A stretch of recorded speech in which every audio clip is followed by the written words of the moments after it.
Hi, I'm Maria and I love to cook. And tonight for dinner, I'm going to make a low-fat New England clam chowder. So to get started, I'm going to go ahead and melt 2 tablespoons of unsalted butter in my pan. And you could use 2 tablespoons of olive oil to make it even lower in fat.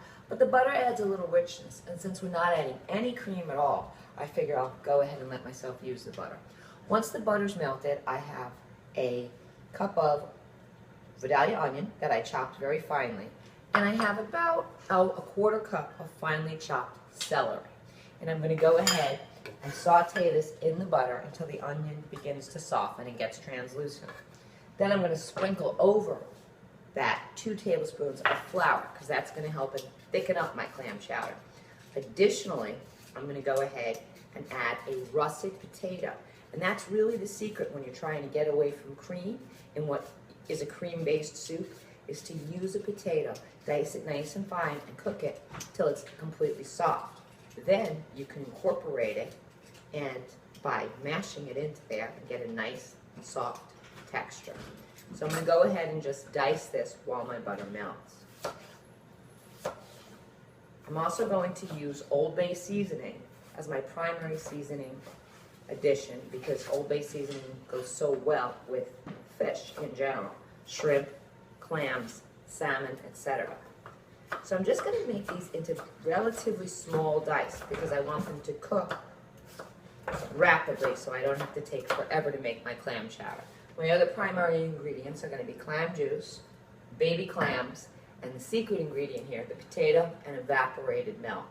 And that way we can keep our fat and our calories down while keeping our taste wonderful. Okay, so what I want to do now is sprinkle in the flour all at once and then stir.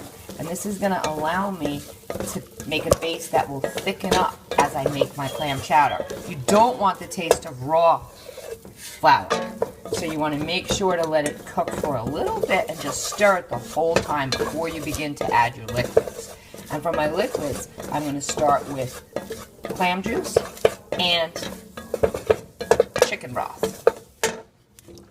So I went ahead and added a cup of chicken broth, and now I'm going to add a half a cup of clam juice. And then I'm going to add a cup of evaporated milk.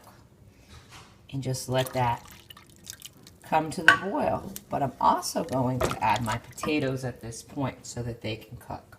I'm not going to add the clams until the very end, but we have that clam juice in there, which is going to make a really nice flavor. So I'm back. I went ahead and let my potatoes cook, and I added a bay leaf so that I could infuse the soup with even more flavor, and some of that Old Bay seasoning and some white pepper.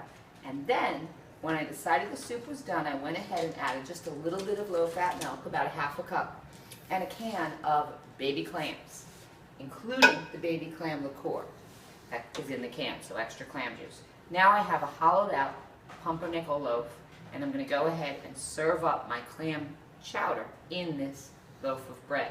But I'm also going to plate some up in just a normal bowl as well. And I'll be back to show you just how gorgeous it looks. I'm going to garnish it with some parsley. All plated up in the pumpernickel bowl. Happy cooking, everyone.